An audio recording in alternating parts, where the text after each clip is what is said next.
ஒரு குழிக்கல் ஒரு சிட்டிக்கை சாம்பல். அதாவது ஒரு குழிக்கல் ஒரு சிட்டிக்கை சாம்பல்னா ஒரு குழி அந்த தண்ணி ஒரு சிட்டிக்கை அந்த பவுடர். இதை நீ இன்டேக் பண்ணணும். எவ்வளோ நாள் தெரியுமா? 11 நாள். ஓகே. இந்த உடம்பை வந்து இந்த உணவற்ற நிலைக்கு கொண்டு போயிட்டு அதை வந்து அவர் வந்து ஒன்று சொன்னார், பஞ்சபூதங்களை தாண்டி வந்த மாதிரி தெரியுது, நீ இந்த ஜாதகமெல்லாம் வேஸ்ட், இனிமேல் இதெல்லாம் பார்க்காத, இதுக்கும் உன்னோட இது வாழ்க்கையும் ஒன்றும் சம்மந்தமே இருக்காதுன்னு திருப்பி கொடுத்துட்டாரு. இது மாதிரி இருக்கிறதுக்கு வாய்ப்பு. இப்போ இந்த முருகரோட ஒரு படம் இருக்கு பாருங்க. ஒரு ஆண், அவங்க பக்கத்தில் 2 பெண், கையில் ஒரு வேல், பின்னால் வந்து மயில், கீழே வந்து பாம்பு, ஃப்ளாகில் வந்து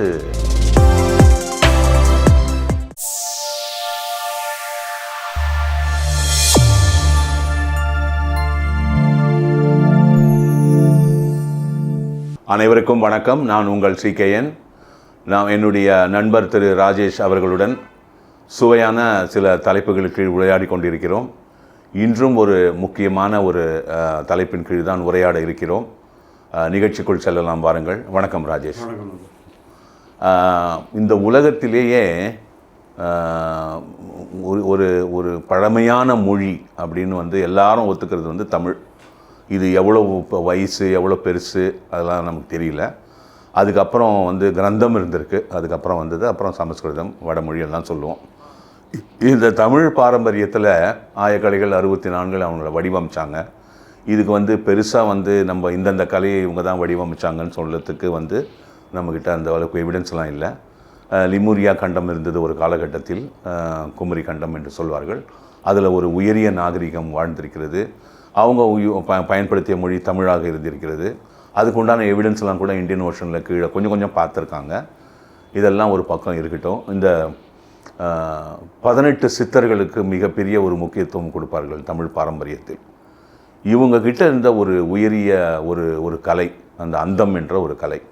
அந்த அந்தம் தான் நம்ம உயிரை பற்றி படிக்கிறது. அதை பற்றி தான் நம்ம பேசணும் முன்னாடி.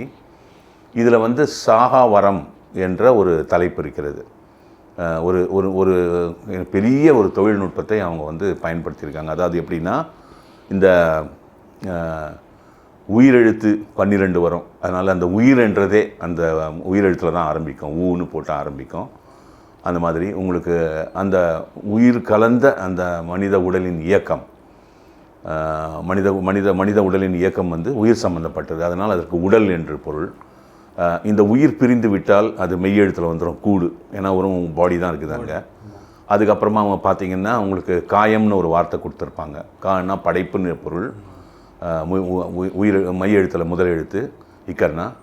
அது காயம் என்பது நம் உடலுக்கு கொடுக்கப்பட்ட இன்னொரு பொருள். அதாவது அது அழிவுக்கு உட்பட்டது. மருந்தென வேண்டாம் யாக்கைக்குன்னு வள்ளுவர் மருந்தின் அதிகாரத்தில் கொடுத்திருப்பார். யாக்கை என்ற ஒரு பொருள், ஒரு சொல் கொடுத்திருக்கிறார்கள்.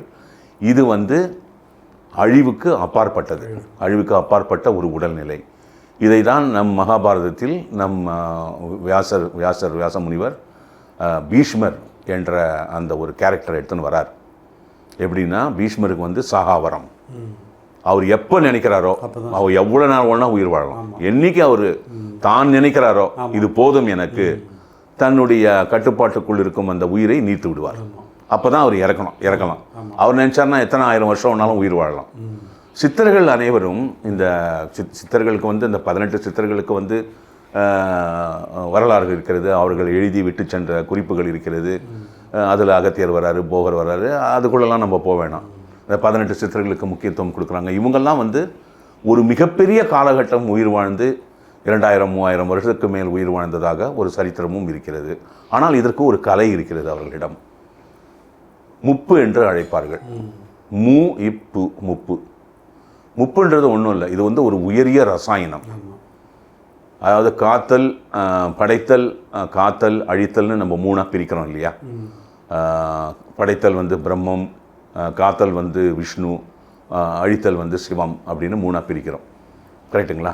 இந்த பிரின்சிபலில் நம்மளுடைய இந்திய துணை கண்டத்தில் இதெல்லாம் நம்ம ஃபாலோ பண்ணியிருக்கோம். இதெல்லாம் வந்து மக்கள் புரிந்து உணர்ந்து மிகப்பெரிய அந்த ரிலிஜன், அந்த மதங்களை வகுத்து அதற்கு கோட்பாடுகள் வைத்து எல்லாமே நம்ம பண்ணியிருக்கோம்.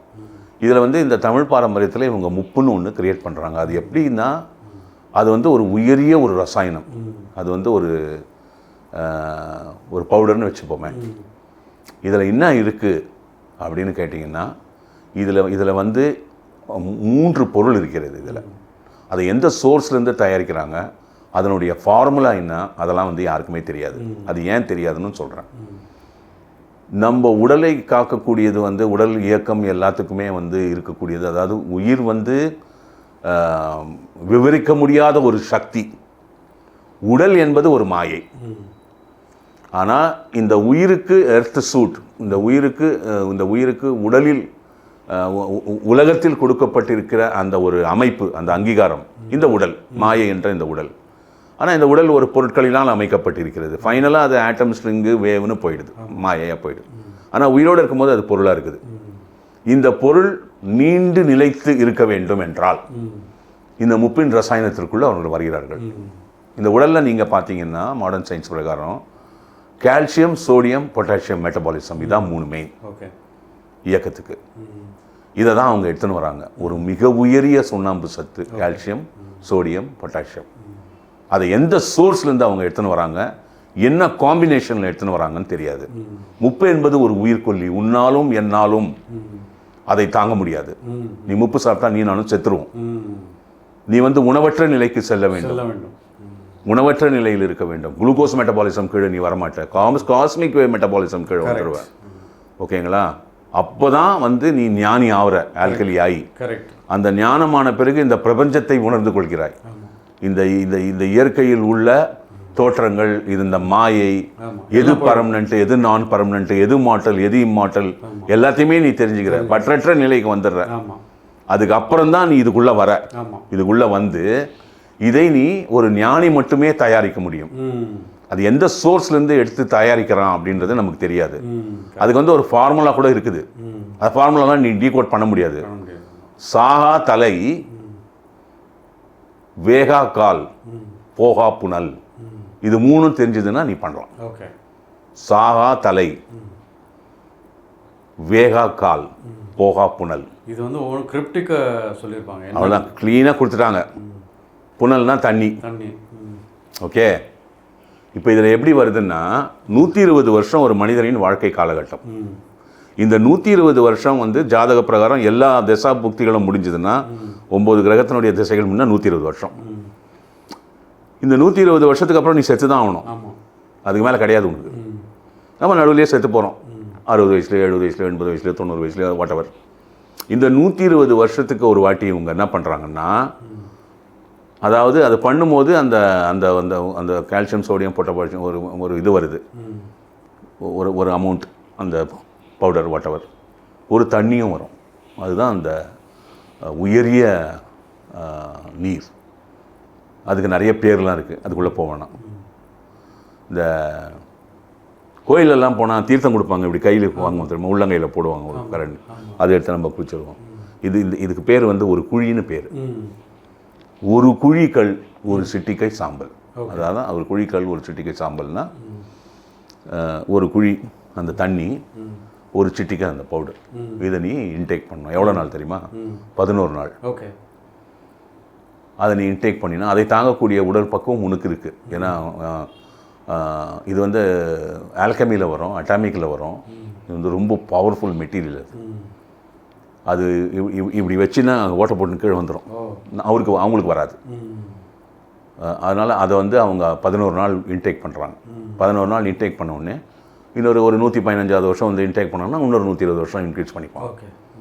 தன்னுடைய அவன் வந்து என்ன பண்ணுறான்னா, யாக்கைனா என்னன்னா, அவன் வந்து காய சித்தி எடுத்துன்னு வந்துடுறான். காய சுத்தினா என்னன்னா, உடலுக்குள்ளே இருக்கிற மைக்ரோ ஆர்கானிசம்ஸ் இருக்குது பார்த்தீங்களா, அது நன்மை பயக்கக்கூடியவையும் தீமை பயக்கக்கூடிய இரண்டும் இருக்கிறது.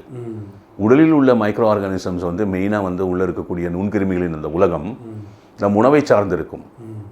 அந்த உணவை அவன் கண்ட்ரோல் பண்ணி வெளியே அமுச்சிட்டான். மைக்ரோ ஆர்கானிசம்ஸ் இருக்குது, தீமை பயக்கக்கூடிய மைக்ரோ ஆர்கானிசம் மொத்தத்தையும் அவன் வந்து களைஞ்சி எடுத்துட்டான் வெளியில். அதுக்கு வந்து அவங்கக்கிட்ட மெத்தடாலஜி இருக்குது, எப்படி அதை பண்ணணும்னு. அது எனக்கு அதெல்லாம் ஓரளவுக்கு எனக்கு தியரிட்டிக்கலாக தெரியும். நான் அதுக்குள்ளெல்லாம் நம்ம போக முடியாது. இந்த வாழ்க்கை காலகட்டத்தில் நமக்கு அதுக்கு உண்டான விதி கிடையாது. அந்த தீமை பயக்கக்கூடிய மைக்ரோ ஆர்கானிசம் மொத்தத்தையும் எடுத்துட்டான் அவன். நன்மை பயக்கக்கூடிய மைக்ரோ ஆர்கானிசம்ஸ் மட்டும் அவனுக்கு இருக்குது, ஆனால் டார்மெண்ட்டாக இருக்குது. ஓகே. அதனால் அவன் வந்து 10 வருஷம் குளிக்கலாம் கூட அவனுக்கு ஸ்மெல் இருக்காது. இந்த முப்பை இன்டேக் பண்ணி அவங்க வந்து தங்களுடைய வாழ்க்கை காலகட்டத்தை ஒவ்வொரு 120 இயர்ஸ் எக்ஸ்டெண்ட் பண்ணிக்கிறாங்க. அவன் எவ்வளோ நாள் அந்த முப்பை எடுத்துன்னு போகிறானோ அவன் உயிரோடவே இருப்பான். என்னைக்கு அதை ஸ்டாப் பண்ணுறானோ அவன் கிளம்பிடுவான். அவனுடைய கண்ட்ரோலில் இருக்கும் அவனோட உயிர். அவன் கபாலம் வழியாக பிரித்து எடுத்துகிட்டு வெளியே அமிச்சிட்டு போயினே இருப்பான். இந்த பூத உடலை அவனுக்கு என்ன பண்ணணும்னு அவனுக்கு தெரியும். அதை எப்படி பந்தோபஸ்து பண்ணணும், எப்படி அதை வந்து டிஸ்போஸ் பண்ணணுன்றது அதுவும் அவனே தான் வந்து நிர்ணயிக்கிறான். இதுதான் நான் தெரிந்து கொண்ட ஒரு விவரம். சொல்லுங்கள். ரொம்ப அருமையான எக்ஸ்பிளனேஷன் இது. இப்போ ஒரு யோக சக்தியினால் நீங்கள் உணவற்ற நிலைன்னு ஒன்று சொன்னீங்க பார்த்தீங்களா? ஆமாங்க. அந்த உணவுனால தான் உடம்பு வந்து அழிஞ்சு போகுது. உணவற்ற நிலைக்கு போனாலே வந்து சாவற்ற நிலை அப்படிங்கிறது வரும். அதுக்கு எப்படி அந்த இப்போ இந்த உடம்பை வந்து இந்த உணவற்ற நிலைக்கு கொண்டு போயிட்டு அதை வந்து ஒரு ஒரு டார்மண்ட் ஸ்டேட்டுக்கு போனதுக்கப்புறம் அது பாட்டு இங்கே உடல் இயக்கம் இருக்கும், ஆனால் அவங்க வெளியே இருப்பாங்க. இந்த சமாதி நிலைன்னு சொல்லக்கூடிய நிலை அதில் இருப்பாங்க. ஆமாம், அதில் இருப்பாங்க. ஸோ அந்த சக்தியில் இருக்கிறவங்க அந்த உடம்பை வந்து ஒரு இடத்துல வச்சு புதைச்சிட்டு அது பாட்டுக்கு இருப்பாங்க. பட் இவங்க வந்து அந்த ஆத்மனேவ பஷ்யத்தின்னு சொன்னேன், அந்த ஒரு உணர்வு நிலை, தன்னைத்தானே உணர்ந்த நிலையில் அந்த அனுபவத்தில் இருந்துகிட்டே இருப்பாங்க. இதை வந்து சாவுன்னு சொல்கிறதா என்ன எப்படி சொல்கிறது? இது உடலை விட்டு இதுக்கு பெயர் வைக்க முடியாது. அதனால் அந்த சாவுங்கிறது வந்து இதுதான். ஸோ ஒரு பெரிய யோகியினுடைய அருளோ இல்லை ஒரு பெரிய சித்தர்னுடைய அருள் இருந்தால் ஒரு மனிதனுக்கு அவன் ஜாதகத்தில் வந்து இந்த நாள்னு அவனை குறித்து வச்சுருப்பாங்க சாவறதுக்கு. அதெல்லாம் அடித்து பொடியாக்கிட்டு அவன் வந்து இன்னும் 25 வருஷம் இருப்பான், 30 வருஷம் இல்லை. விதியை மதியால் வெல்லலாம் போது முப்பெனும் சூத்திரத்துக்கு வரும்பொழுது அந்த ஜாதக நிலையை உடைச்சது. ஏன்னா உணவற்ற நிலைக்கு நீ போன பிறகும் இந்த நுண்கிருமிகளின் உலகத்தை நீ உன் கட்டுப்பாட்டுக்குள் கீழே கொண்டு வந்த பிறகும் உன் உயிருக்குள் இருக்கும் அந்த பரமாத்மா என்று அழைக்கக்கூடிய அங்கமான ஜீவாத்மாவை உன்னுடைய கட்டுப்பாட்டுக்குள் நீ கொண்டு வந்த பிறகு உன்னுடைய கிரகச்சாரங்களின் அந்த சஞ்சாரம், அந்த கிரகச்சாரங்களினால் ஏற்படுத்தப்பட்ட அந்த ஜாதக வாழ்க்கையின் உன் அமைப்பை அதை நீ உடைச்சிடுற. ஆமாம். எனக்கு வந்து ஜாதகம் பார்த்த ஒரு மனிதர் ஒருத்தர் சொன்னார், நான் ஜாதகத்தை எடுத்துன்னு போய் காமிச்சேன் பாருங்க அப்படின்ட்டு. அவர் வந்து ஒன்று சொன்னார், நீ பஞ்சபூதங்களை தாண்டி வந்த மாதிரி தெரியுது, நீ இந்த ஜாதகமெல்லாம் வேஸ்ட், இனிமேல் இதெல்லாம் பார்க்காத, இதுக்கும் உன்னோட இது வாழ்க்கையும் ஒன்றும் சம்மந்தமே இருக்காதுன்னு திருப்பி கொடுத்துட்டாரு கையில். இது மாதிரி இருக்கிறதுக்கு வாய்ப்பு இருக்குது. ஸோ இப்போ வந்து உங்களுக்கு வந்து அப்போ வந்து இந்த இந்த இந்த இந்த ஒரு இயற்கையின் படைப்பான இந்த பிரபஞ்சத்தில் ஒரு சூரிய குடும்பம், அந்த சூரிய குடும்பத்திற்கு கீழே இருக்கும் கிரகங்கள், அந்த கிரகத்திலே இருக்கக்கூடிய ஒரு கிரகமான இந்த புவி, இந்த எர்த், இந்த அழைக்கக்கூடிய இந்த பூலோகம், இந்த பூலோகத்தில் இருக்கக்கூடிய இந்த சூழ்நிலையினால் ஏற்படுத்தப்பட்ட இந்த உயிரினங்கள், இந்த உயிரினங்களில் அதிக புத்தியான நீங்கள் சொல்கிற மாதிரி ஹை இன்டெலிஜென்ஸோடு இருக்கக்கூடிய ஒரு மனித குலம் இவ்வளவு தூரம் அந்த இயற்கையை உணர்ந்து அதற்கு உண்டான அந்த ஆற்றலையும் இயற்கை அந்த மனுஷனுக்கு கொடுக்குது. அதுவும் அது போடுற பிச்சை தான். அது ஒன்றும் பெருசாக நம்ம சொந்தமாக எட்டான் தர முடியாது. ஏன்னா அது அமைச்சது தானே, நீ உன்னுடைய இயக்கம் தானே அது. அப்போ அந்த இயக்கத்துக்கு சொந்தக்காரர் வந்து அந்த இயற்கை தானே. பண்ணி இந்த முப்பினும் சூத்திரத்துக்குள் வந்து இந்த சாகாவரம் என்ற இந்த முப்பின் இலக்கணத்தை கொண்டு வந்து இந்த மாதிரி தலையாய வாழ்ந்த மக்கள் ஒரு சிலர் இதை உணர்ந்து இதை செய்து இதுதான் வந்து அவங்க வந்து அந்த பரிபூரணம் என்ற இதில் கொண்டாந்து கொடுக்குறாங்க. இப்போ இந்த முருகரோட ஒரு படம் இருக்குது பாருங்க, ஒரு ஆண், அவங்க பக்கத்தில் 2 பெண், கையில் ஒரு வேல், பின்னால் வந்து மயில், கீழே வந்து பாம்பு, ஃப்ளாகில் வந்து அந்த சேவல். இதுதான் அந்த ஃபார்முலா. முருகர் என்றதுக்கு இதுதான் ஃபார்முலா, இதுதான் அந்த முப்பு. இதை நீ இந்த பிக்சரை நீ டீகோட் பண்ணினா உனக்கு சாகா தலை, வேகா கால், போகா புனல் என்பதை நீ உணர்ந்து கொள்ள முடியும். ஆனால் இதை செய்பவர் தனக்கு மட்டுமே தான் பயன்படுத்தி கொள்ள முடியும். அவ்வாறு பயன்படுத்துவதினால் அவருடைய உயிரை அவர் வாழ்க்கை காலகட்டத்தை விரிவாக்கி கொள்கிறார். ஆனால் மக்கள் பணியில் இருப்பார், மருத்துவ பணியில் இருப்பார், மக்கள் பணியில் இருப்பார், சமுதாய பணியில் இருப்பார். இது வந்து சுயநலத்துக்காக செய்வதில்லை. நம்ம அடுத்த நிகழ்ச்சியில் சந்திப்போம். வணக்கம்.